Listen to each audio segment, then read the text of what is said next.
Hello and welcome to my video.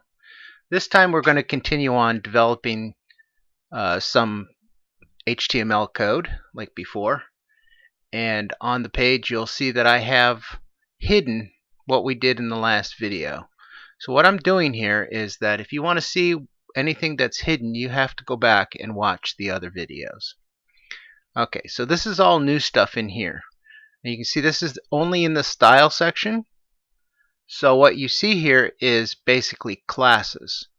I could put a number sign in front of things and do it by ID name, but right now all I'm building is some classes, and I use these as shortcuts. Do a lot of shortcuts. So you see here that I have at the top B's, and those are border. So whenever I have a object and I want to put a line around it, I use a B in the class. If I want to curve the edges, I can go ahead and use the BR. The H's I saved for the height. The L's is for the left.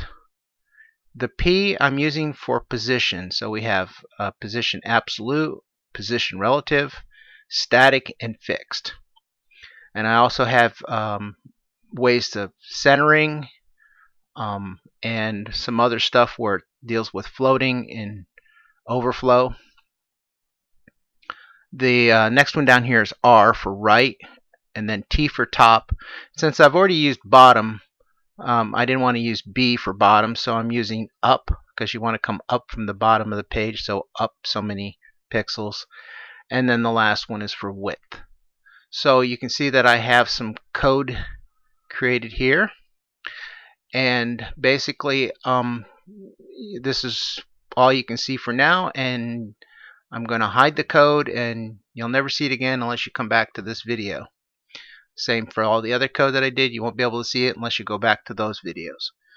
So what we have now is I have a script put in here, but I don't have any code because I'm not going to manipulate anything right at the moment.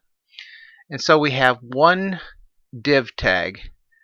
This is HTML code here. So you can see I've given an ID. I really didn't need to give it an ID, but I gave it so that the viewer could see what this box is. So it's the clock box.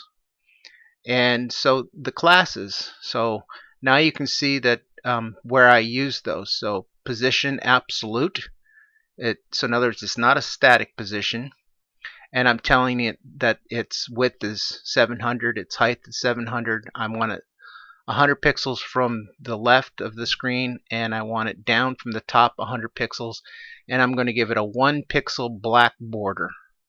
So that's what this code is going to do here. So let's make sure this is saved. And then of course here's our little control to turn this program on. So you can see that it's not open right now, so let's go ahead and open it. And there we go. So there is the border. Now with the control button and the mouse wheel, we can size this to different sizes. And if we hold the control and press 0, it takes it back to the default setting. So if it does have a clock in here, then we can size the clock if that's all it's on the screen, which is all it's going to be on the screen. So you can make this clock fit a monitor or whatever. But it's going to be a long time before we get there, because if you notice, we're not moving very fast on YouTube.